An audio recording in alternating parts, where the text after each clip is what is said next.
अस्सलामु अलैकुम वरहमतुल्लाहि वबरकातुहू। दोस्तों, मैं हूं फैद मलिक और आप देख रहे हैं हमारा यूट्यूब चैनल इस्लामी अखलाक। तो वीडियो को शुरू करने से पहले मैं आपसे गुजारिश करता हूं कि अगर आप हमारे चैनल पर पहली बार आए हैं तो हमारे चैनल को सब्सक्राइब कर लें और साथ में बेल के आइकन को प्रेस कर दें ताकि हमारी हर नई आने वाली वीडियो सबसे पहले आपको मिलती रहे। चलिए वीडियो शुरू करते हैं। दोस्तों, आज की वीडियो में हम आपको एक सवाल के बारे में बताएंगे जो कि आम तौर पर हर किसी के जहन में गर्दिश करता है, क्योंकि ये सवाल ऐसा है जो हमारी रोज़मर्रा की ज़िंदगी से मुताल्लिक है और दिन में 5 मरतबा ये सवाल हमारे जहन में पैदा होता है। दोस्तों, वो सवाल ये है कि क्या अज़ान के वक्त बैतुल खला जाना दुरुस्त है या नहीं। दोस्तों, ये ऐसा सवाल है कि जिसके बारे में अक्सर दोस्त हजरात सोचते रहते हैं, इसलिए हमने सोचा कि अपने नाजरीन को इस्लामी तनाजुर में इसका जवाब बताएं। इस सवाल का जवाब क्या है, इस बारे में मुकम्मल तफसील जानने के लिए हमारी आज की इस वीडियो को आखिर तक लाजमी देखिएगा। और वीडियो में आगे बढ़ने से पहले हम आपको थोड़ा ये भी बताना चाहते हैं कि हमारे पास बहुत सारे ईमेल्स और मैसेज आ रहे थे कि हमें शुगर की दवाई बताइए। तो अगर आपको शुगर की बीमारी है या धात की बीमारी है या मर्दाना ताकत से रिलेटेड कोई भी बीमारी है तो हमारे पास इन सब बीमारियों की दवाई मौजूद है, जिससे आपकी बीमारी गारंटी से जड़ से ख़त्म हो जाएगी। आपको सिर्फ ये दवाई एक बार ही मंगानी होगी, एक बार से ही आपकी दवाई से आपकी जो बीमारी है वो जड़ से ख़त्म हो जाएगी इंशाअल्लाह।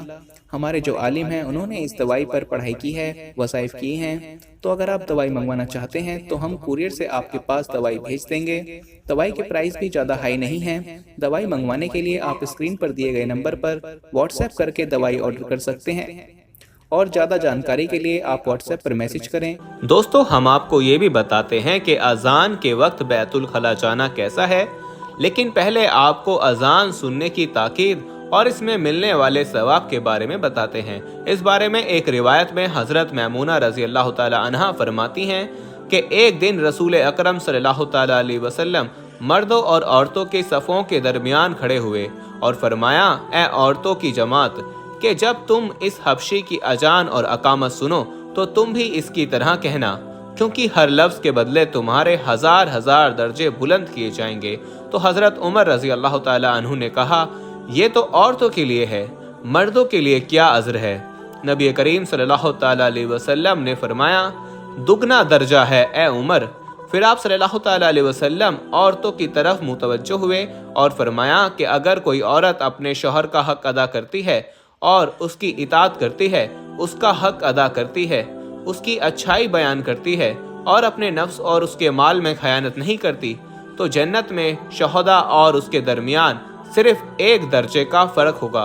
अगर उसका शौहर अच्छे अखलाक वाला होगा और मोमिन होगा तो वो जन्नत में भी उसका शौहर होगा, वरना अल्लाह ताला शहदा में से उसका निकाह किसी से करा देगा। दोस्तों, कितनी बड़ी फजीलत है अजान सुनने और उसका जवाब देने की। अजान का जवाब देने के हवाले से कई हदीसें मुबारका में ताकीद भी मिलती है और साथ में ये भी बताया गया है कि अजान का जवाब किस तरह दिया जाए। इस हवाले से आपको एक और हदीस मुबारका बताते हैं कि जिसमें वो खास कलमात बताए गए हैं कि जिनके पढ़ने से अल्लाह ताला इंसान के तमाम गुनाह माफ़ फरमा देता है।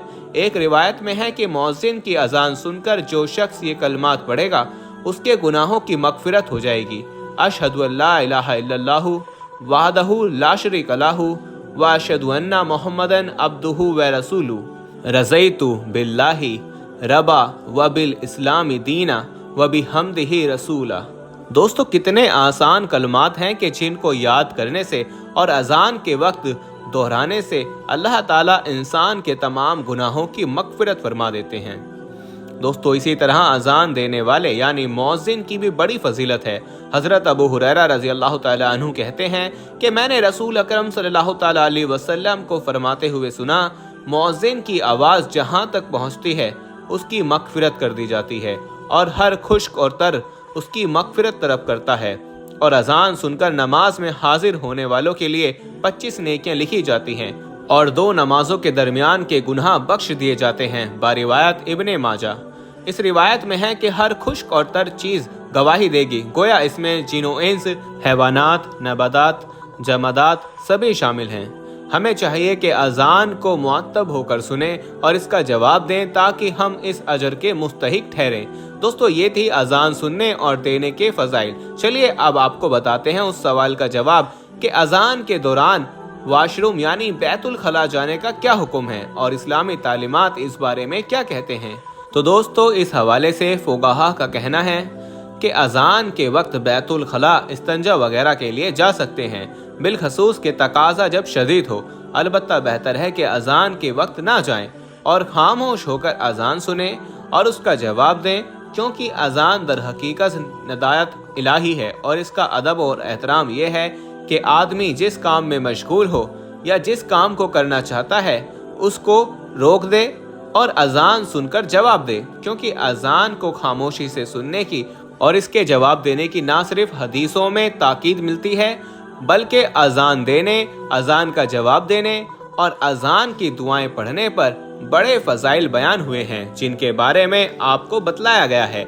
याद रहे कि मगरिब की अजान के बाद जमात खड़ी होने में क्योंकि वक्त बहुत कम होता है, इसलिए मगरिब से पहले ही इस्तंजा वगैरह से फारिग हो जाना चाहिए ताकि जमात रह ना जाए। लेकिन अगर किसी को एंड उसी वक्त इस्तंजा की शदीद जरूरत महसूस हो तो वो जा सकता है। दोस्तों, मालूम हुआ कि अगर जरूरत हो तो अजान के वक्त बैतुल खला जाने में कोई हर्ज नहीं, लेकिन बेहतर यही है कि अजान के एहतराम की वजह से अजान के वक्त बैतुल खला जाने को रोक दिया जाए, क्योंकि जब इंसान बैतुल खला जाता है तो बैतुल खला के अंदर बात तक करने की इजाजत नहीं है। जब इंसान अजान के वक्त बैतुल खला में चला जाएगा तो फिर इसका सबसे बड़ा जो नुकसान होगा कि ना तो वो अजान का जवाब दे सकेगा और ना ही वो अजान के बाद की दुआ पढ़ सकता है। लिहाजा अजान के वक्त बैतुल खला जाने से इंसान हदीस में बयान किए गए सवाब से महरूम हो जाता है। उम्मीद है कि आपको इस सवाल का जवाब समझ आ गया होगा। अगर फिर भी आपके जहन में कोई सवाल है तो आप कमेंट बॉक्स में पूछ सकते हैं।